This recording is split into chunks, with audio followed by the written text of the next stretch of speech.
പരീക്ഷകളുടെ മൂല്യനിർണ്ണയം നടത്തുന്നവരുടെ യോഗ്യതകൾ വെബ്സൈറ്റിൽ പ്രസിദ്ധീകരിക്കാതിരുന്നതിന് PSC സെക്രട്ടറിയോട് സംസ്ഥാന വിവരാവകാശ കമ്മീഷൻ വിശദീകരണം തേടിയിട്ടുണ്ട്. നിലവിൽ വിവരാവകാശ നിയമപ്രകാരം അപേക്ഷിച്ചിട്ട് പോലും വിവരം നിഷേധിച്ച ഒരു സാഹചര്യമാണുള്ളത്. അങ്ങനെയെങ്കിൽ ഗുരുതരമായൊരു വിഷയമായി തന്നെയല്ലേ ഇതിനെ നോക്കിക്കാണേണ്ടത്?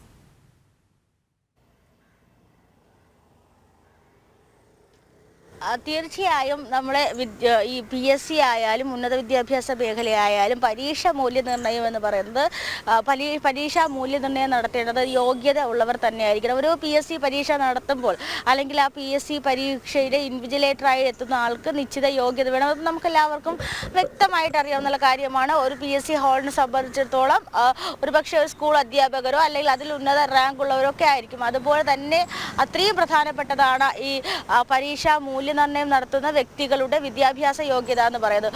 ഒരുപക്ഷെ അത് അത്രയും സുതാര്യമായിരിക്കേണ്ട ഒരു കാര്യം തന്നെയാണ്.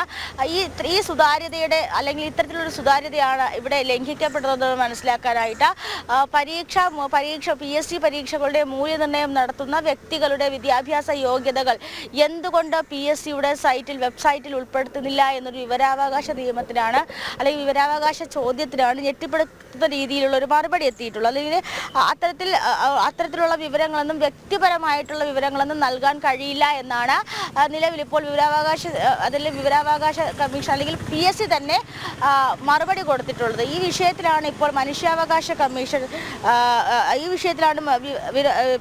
വിഷയത്തിലാണ് ഇപ്പോൾ നടപടി ഉണ്ടായിട്ടുള്ളത്. PSC ഇൻഫർമേഷൻ ഓഫീസർക്കെതിരെയാണ് ഷോക്കോസ് നോട്ടീസ് അയച്ചിട്ടുള്ളത്.